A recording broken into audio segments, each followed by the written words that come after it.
I'm Tony Jha from Thailand and play Decha. This is really important for me. I can inspire from the Jackie Chan and Bruce Lee and Jet Li. He stormed into movie history with spinning elbows and sky-high flips, then vanished without warning. The man who made gravity flinch was suddenly gone, and fans were left gasping for answers. At the peak of his blazing rise, Tony Jha stepped out of the spotlight. Was the pressure too heavy? Did the business betray him? Or did he choose a quieter road nobody saw coming? Whatever the cause, the fall of the man who seemed untouchable felt like a punch to the gut. Stick with me, because the truth behind his disappearance will break your heart and change how you see the screen legend forever. Small village, big dreams. Tony Jha, born Tachikakorn, grew up in Surin, a farming corner of Thailand, where days were filled with rice fields and family chores. His parents, Ren Sepech and Thong Diyeram, taught him patience and grit while they worked the land. Yet, inside, Tony burned a fire that could never stay behind a plow. Temple fairs showed him film reels of Bruce Lee and Jet Li, and those wild performances grabbed the boy by the soul. He did not want to watch from the crowd. He wanted to leap through the screen and live those moves himself. So Tony trained again and again right in the dusty fields. He copied their kicks, punches, and flips until his muscles remembered them better than his own name. For him, martial arts was not just fighting. It was a living dance of discipline and pride, and he wanted every step perfect. At 10, he began formal Muay Thai lessons at the local temple. No fancy mats, no air conditioning, just sweat on cracked ground and the hard voice of old masters guiding each strike. That rough school forged a body and willpower as strong as teak wood. He fought in small village bouts, earning cheers, but belts were not his end goal. Tony saw a bigger path, one where film and fighting merged into one blazing art form. Fate listened when Punna Ridikrai, a legendary stunt boss, noticed a skinny kid with eyes like fire. Punna pulled him into the stunt crew and gave him a chance most dreamers never get. Tony said yes without blinking, and for the next 14 years he risked his bones in silence while bigger names took the applause. He jumped from rooftops, crashed through windows, even leaped onto an elephant for a soda commercial, all while cameras rolled. Each impact was a class in movie making, teaching him how to hide wires, hit timing marks, and sell pain so well the audience gasped. Under Punna, he studied many styles, from Taekwondo to Judo to Aikido, blending them like colors into one bright flare. Most stunt players learn the craft late, but Tony had been groomed for the lens since childhood, and he was fearless enough to refuse wires and computer tricks. That rare mix of truth and showmanship made him special even before the world knew his name. Then came his thunderclap moment, and cinema would never be the same. Explosion into fame. In 2003, Ong-Bak Muay Thai Warrior hit theaters and rewrote every rule for fight movies. Tony did every stunt himself. No CGI, no hidden ropes, just raw muscle and perfect timing that seemed to bend physics. Audiences everywhere shouted at the screen, certain they were seeing real danger played out live. Tony was no longer a hidden worker. He was the face of a brand new action era. Success did not slow him down. His next big film, Tom Yum Goong, called Protector in the United States, arrived in 2005 and pushed the edge even farther. Tony created a style based on elephant motions, snapping knees and elbows like a raging bull. The movie delivered a 4-minute fight shot in one unbroken take, as Tony ran upstairs and smashed guards without a single edit. That scene became legend, proving his stamina, his control, and his fearless love for danger. Studios in Los Angeles waved fat contracts, sure they had found the next Bruce Lee, but Tony hesitated. He loved pure martial arts and hated the idea of fake punches and easy tricks. While agents talked about body doubles and safety rigs, he dreamed of real movement filmed in real time. That stubborn honesty made him a hero to fight fans, yet also set up a clash with powerful producers. They wanted bankable spectacle, he wanted truth on screen, and the gap grew wider with every meeting. Then at the very moment when Hollywood lights seemed brightest, Tony stepped away. Cameras were ready. Scripts were waiting. Yet he walked back into the jungles of Thailand, leaving reporters stunned and silent. No one knew the full story, and rumors exploded like fireworks. but the pain behind his choice stayed hidden. The next chapter of his journey is filled with contract battles, spiritual quests, and heartache that few outsiders understand. And that twist is where our story heads next. So stay tuned, because the revelations will hit harder than any flying knee Tony ever threw. A single spinning elbow, a roof-high knee, and the world gasped because Tony Jaa was rewriting every unwritten rule of screen combat. Crowds left theaters buzzing, and even stony-faced critics admitted they had never seen real danger films so clearly. Donnie Yen, a titan of modern kung fu movies, later said Tony's blazing energy forced him to level up his own choreography, a rare confession that proved Tony shook the entire action world. With each new clip posted online, fans ranked Tony beside Bruce Lee and Jet Li, asking if a fresh legend was being born before their eyes. Many writers called him the next breakout idol, fusing raw Muay Thai toughness with camera-ready grace, creating a style that felt like a punch to the screen instead of a dance on hidden wires. Major studios noticed fast, and scripts piled up on desks in Bangkok and Los Angeles, each one promising fame and fortune if Tony would just sign. Lights kept blazing, yet backstage the air turned icy. Tony's friendship with mentor Punna Rittikrai, the man who pulled him from village fields to movie sets, started to splinter under the weight of big budgets and clashing ideas. Punna wanted one direction, Tony another, and their meetings grew tense, whispered arguments echoing through cramped editing rooms. The break became public when a flashy project named Sword died without warning, sending shockwaves through fan forums that had waited months for updates. While the creative bond frayed, business chains tightened. Salamanca Film, the powerhouse studio that bankrolled Tony's rise, held a contract so strict it listed everything from meal times to interview outfits. They controlled the schedule, chose his roles, and collected a giant slice of every paycheck, leaving the star with applause but limited freedom. Ong-Bak and Tom Yum-Gung made millions worldwide, yet Tony still rode to work on a modest motorbike, proof that screen success did not always mean success in the bank. The actor longed to explore bigger arenas, but every offer from abroad had to cross the studio desk first, and rejections came back stamped in bold letters.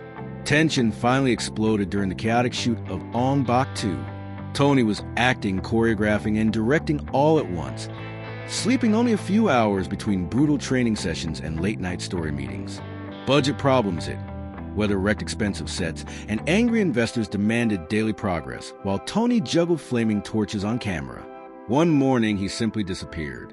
Crew members waited, extras waited, yet the lead actor never walked through the door, and rumors sprinted across Bangkok that he'd suffered a mental collapse. For nearly 2 weeks, no one could confirm his location, until a quiet monk whispered that a tired young man in orange robes was meditating at a remote riverside temple. Tony had slipped away seeking calm, chanting in silence while creditors pounded on studio doors demanding answers. His absence stalled production, ballooned costs, and left Salamanca scrambling to rebuild sets rotting in the rain. When Tony returned, eyes calmer but shoulders heavier, the movie limped to completion, yet the trust between star and executives lay in ruins. In 2013, he tried to break loose completely, signing on for Fast and Furious 7, hoping a global blockbuster would reset his path.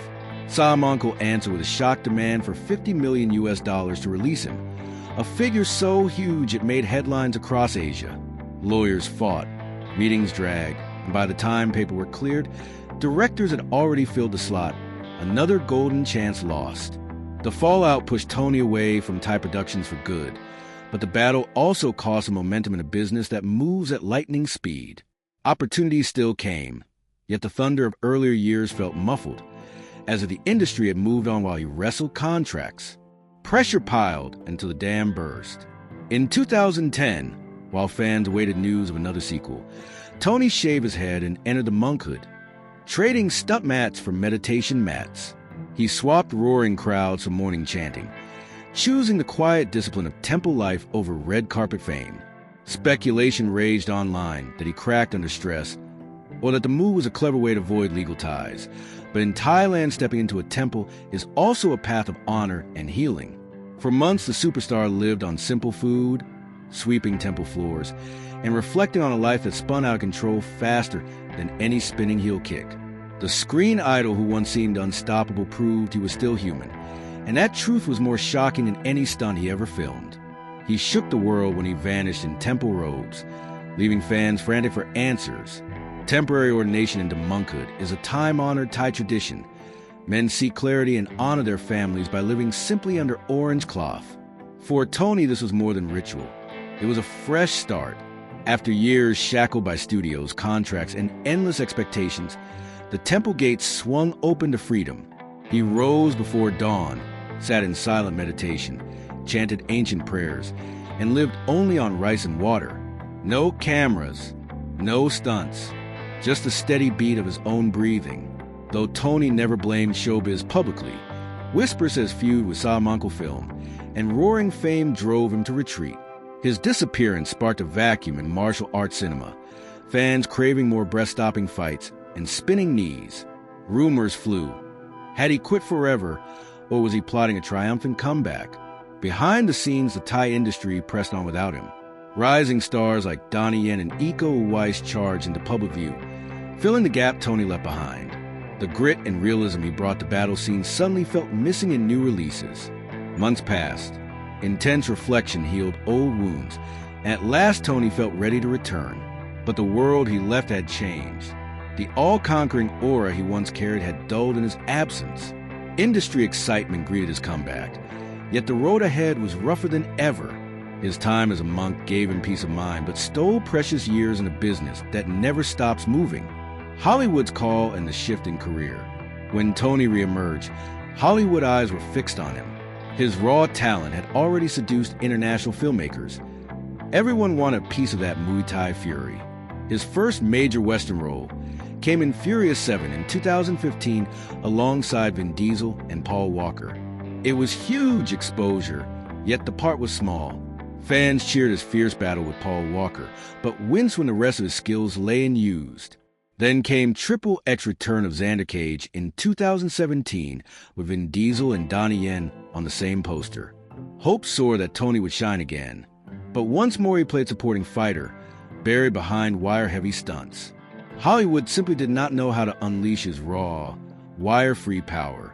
Unlike Jackie Chan, whose humor warmed global crowds, or Jet Li, whose stoic presence fit Western tales, Tony landed roles that asked for little more than a tough glare and a flying kick.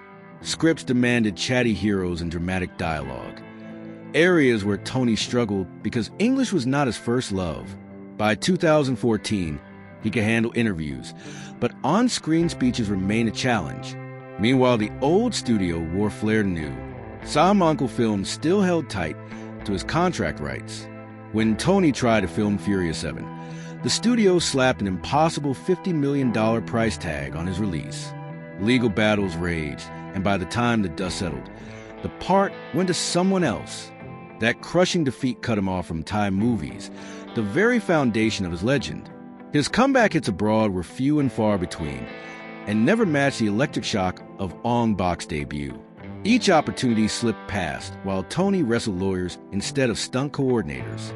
Pressure mounted until the final break for freedom.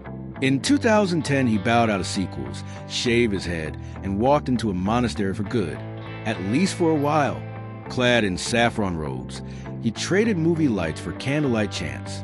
Speculators whispered that he cracked under stress or used monkhood to dodge contracts. Yet in Thailand, entering a temple is also a noble quest for self-discovery. Day after day, he swept temple grounds and sat in silence, learning that even the greatest fighter must sometimes lay down arms. That bold step showed he was more than a stuntman. He was a man willing to face his own limits. When Tony finally re-entered the ring, fans cheered his name, but the magic had shifted. The global stage had moved on, armed with CGI and quick cuts. Tony simple, brutal realism no longer fit the new action formula. He fought on, though, carving out roles that let him throw a few wild kicks. Through every stumble he proved one fact: true grit never vanishes completely. But the legend he almost was remains a quiet whisper now, waiting for the perfect spotlight to roar back to life. He threw down wild kicks and skin trade, never backed down no surrender, and triple threat. Yet none matched the fame of Ong-Bak. Hollywood opened doors, but kept Tony Jaa in small roles without the freedom to shine as a true action icon. The legacy and what could have been. Tony Jaa changed martial arts movies forever. Ong-Bak smashed expectations and forced choreographers everywhere to raise their game. His raw Muay Thai style brought gritty realism back to the screen, just when audiences were tired of glossy, wire-heavy fights. Donnie Yen admitted Tony's work pushed him to sharpen his own scenes, a rare shout-out that shows Tony shook the action world to its core. For a moment, many thought Tony would follow Bruce Lee and Jackie Chan into legend, leading martial arts cinema into a bold new era. But momentum can vanish fast.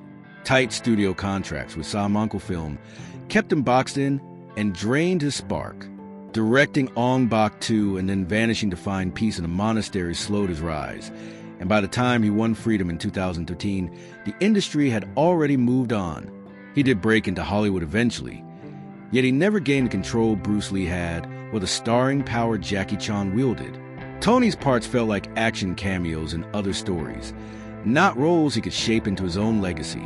Unlike Lee and Chan, who created characters audiences loved, Tony's heroes stayed silent background figures for epic fights. Ong-Bak's only memorable line was his name and home, and Tom Yum-Goong focused on rescuing a stolen elephant. Thrilling, but light on emotion, without deeper stories to connect with. His appeal stayed tied to martial skill alone, and that made it hard to branch into bigger roles. Still, Tony Jaa's influence lives on.